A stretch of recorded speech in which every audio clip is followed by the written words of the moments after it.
बोलो सदगुरु भगवान की जय। सदगुरु भगवान की जय।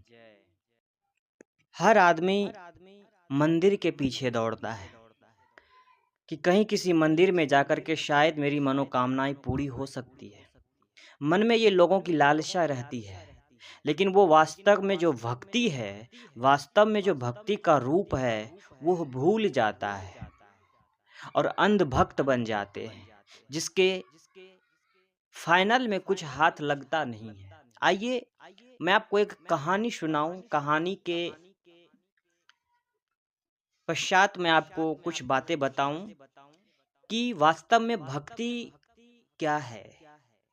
जो आदमी सोचता है कि भाई मैं राम नाम का जाप कर लूं तो मुझे भगवान की प्राप्ति हो जाएगी, मैं राम नाम का चादर ओढ़ लूं तो मुझे भगवान की प्राप्ति हो जाएगी, मैं किसी भगवान के प्रति श्रद्धा रखूं तो मुझे भगवान की प्राप्ति हो जाए,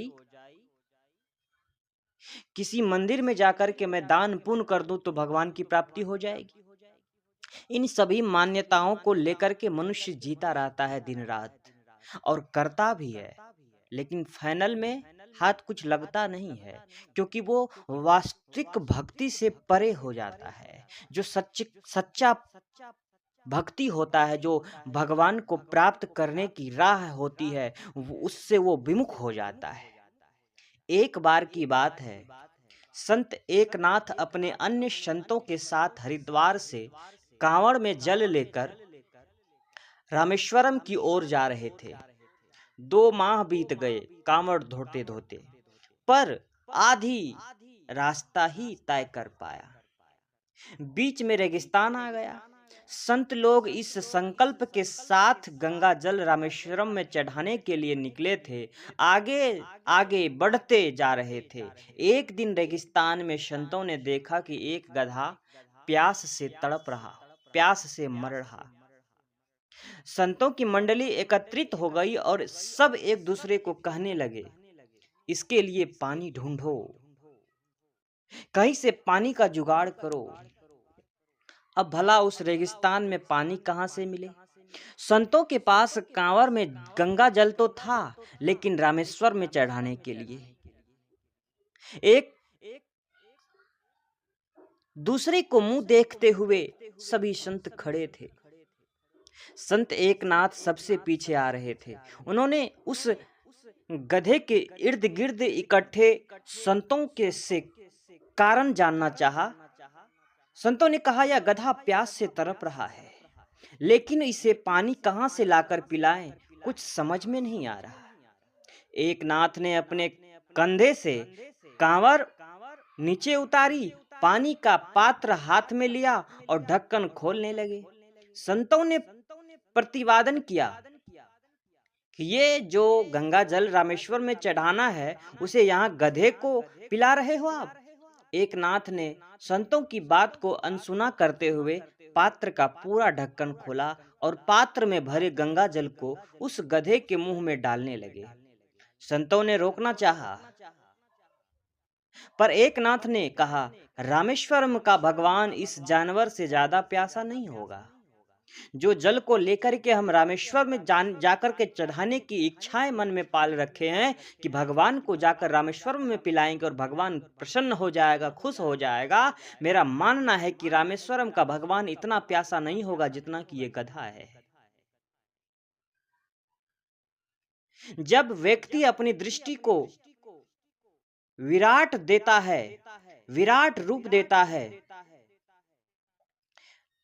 अस्तित्व के हर भाग में प्रभुता निहारता शुरू कर देता है, तब डाल डाल पात पात चिड़ियों की चहचहाट में, फल फूल में, कण कण में परमात्मा का ही अस्तित्व दिखाई देने लगता है। परमात्मा की आभा तब अस्तित्व स्वतः ही चारों ओर मंडराने लगती है। जरूरत इस बात की है कि मनुष्य अस्तित्व के हर कोण में प्रभुता को निहारने की कोशिश करे। तुम परमात्मा की प्रतिमा पर जो काफी दूध का अभिषेक कर सकते हो, लेकिन किसी भूखे प्राणी को 2 रोटी खिलाने से कतराओगे। भगवान की मूर्ति पर सोने के कलश से दूध ढार दोगे, पर किसी प्यासे को पानी पिलाने के लिए प्याऊ खोलने का इंतजाम नहीं करोगे।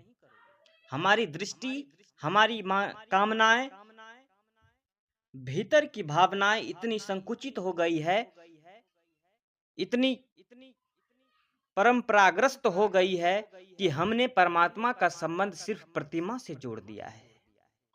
निश्चिंत रूप से मंदिर का परमात्मा हमारी आराधना का केंद्र है, पूजा प्रार्थना का आधार स्थल है, लेकिन अपनी प्रभुता को विराटता का रूप दो, अपनी दृष्टि की विस्तार दो। जब हम एक प्रतिमा को परमात्मा मान सकते हैं, तो किसी जीवित प्राणी को परमात्मा क्यों नहीं मान सकते? इस जीवित प्राणी से ही कभी कभी महावीर, बुद्ध, भगवान कृष्ण, ईसा, सुकरात, राम प्रकट हुए।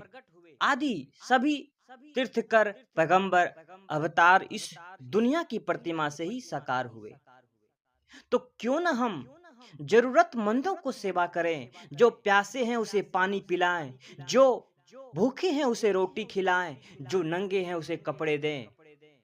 याद रखना, आपके सामने अगर कोई नंगा पड़ा हो और आप एक चुनरी लेकर के माता वैष्णो देवी माता के चरणों में जाकर के चढ़ाने की चेष्टा करते हैं, तो वो चुनरी माता भी स्वीकार नहीं करेगी, और माता भी आपको वही कहेगी कि अरे भले इंसान, जिस चुनरी को लेकर के तुम मेरे पास आए हो, इस चुनरी की जरूरत मुझे नहीं, बल्कि तुम्हारे नजर के सामने जो वो नंगा, भूखा, प्यासा बैठा व्यक्ति था, यह चुनरी की जरूरत तो उस व्यक्ति को था। सच्ची भक्ति तो यही है। लेकिन आश्चर्य लगता है, आदमी आज दिखावे में लौट रहा है, दिखावे के तरफ भाग रहा है, दिखावे के तरफ जा रहा है कि मैं इस मंदिर में अगर इतना दान कर दूं तो मेरा नाम हो जाएगा। लोग दानी ऐसे दानी हैं कि दान करके वो अनाउंस करवाना चाहता है मंच से कि हम इतना दान किए हैं, मन से अनाउंसमेंट कर दीजिए। अरे वो दान आपका कोई दान नहीं है, बल्कि आप उस दान के पीछे आपका स्वार्थ छिपा है, फेमस होने का, अपने नाम को आगे करने का। अरे नाम में क्या रखा है? आप कर्म करते जाओ, सब भगवान देख रहे हैं। भले यहाँ के किताबों में, यहाँ के कॉपियों में, यहाँ के डायरी में आपका कर्म का मेंशन ना होता हो, लेकिन भगवान के डायरी में आपके कर्म का एक एक हिसाब हो रहा है। भले ही आपको लग रहा होगा कि देख नहीं रहा है कोई, लेकिन भगवान देख रहे हैं। इस बात को मैं आपको और एक कहानी के जरिए स्पष्ट रूप से बताऊं। एक गुरुकुल में गुरु रहा करते थे, और गुरु के पास करीब 15-20 शिष्य रहा करते थे। गुरु के मन में हुआ कि एक दिन मैं अपने शिष्यों का परीक्षा लूं कि हमारे शिष्य कहां तक पहुंचे हैं ज्ञान में। सभी शिष्यों को बुलाया, और गुरुजी ने कहा कि बेटा, मैं तुम लोगों को यह आश्रम छोड़ करके कुछ दिन के लिए बाहर जाना चाहता हूं, लेकिन जब तक मैं लौट के आऊं, तुम लोगों को एक टास्क देता हूं, वो तुम लोग काम करके रखना। बोला, जी गुरुजी, आप आदेश करें। गुरुजी ने कहा कि सभी लोग अलग अलग दिशा में चले जाना, जहां कोई नहीं मिले, कोई नहीं हो, पूरा बिल्कुल सन्नाटा हो, एक चींटी तक भी ना हो, वहां पर जाकर के एक पक्षी को मार के लाना। सभी शिष्यों ने कहा कि ठीक है गुरुजी, आपका आदेश। और सभी शिष्य अपने अपने कार्य में लग गए। 10 दिन का टाइम था। 10 दिन के लिए गुरुजी आश्रम से, गुरुकुल से बाहर गए हुए थे, और सभी शिष्य ने बातों को अपने दिमाग में बैठा लिया और इधर उधर भटकने लगा। कोई शिष्य एक पक्षी, कोई 2 पक्षी, कोई 3 पक्षी मार के ले आए। लेकिन उसी में एक शिष्य ऐसा था जो बातों को गहराई से सोचा और गहराई से समझ लिया, और वो जहां जाता था वहां अपने आप को अकेला नहीं पाता था। जहां जाता था वहां अपने आप को अकेला नहीं पाता था, और उसके मन में, दिमाग में तो यही बात था कि गुरुजी ने कहा कि जहां कोई नहीं हो, बिल्कुल सन्नाटा हो, वहां पर उस पक्षी को मार के लाना। जहां जाता वहां अकेला नहीं पाता वो, और वो एक भी पक्षी को नहीं मारा और लौट के आ गया। गुरुजी 10 दिन के बाद आश्रम में आते हैं। गुरुजी ने कहा कि बेटा, मैंने जो तुम लोगों को कहा था वो तुम लोगों ने करके रखा। सभी ने कहा कि जी गुरुजी, हमने कर रखा। लेकिन वो जो एक शिष्य था जिन्होंने पक्षी को नहीं मार के लाया था, वो कहा कि गुरुजी, मैंने पक्षी को नहीं मार के लाया। कहा क्यों? मैंने तो कहा था। तो शिष्य ने कहा गुरुजी, आपने ये भी कहा था कि वहां पक्षी को मारना जहां कोई ना हो, बिल्कुल सन्नाटा हो, एक चींटी भी ना हो। लेकिन वहां तो मैं अपने आप को पाता था। जहां भी जाता था वहां मैं अकेले नहीं पाता था, वहां मैं अपने आप को पाता था।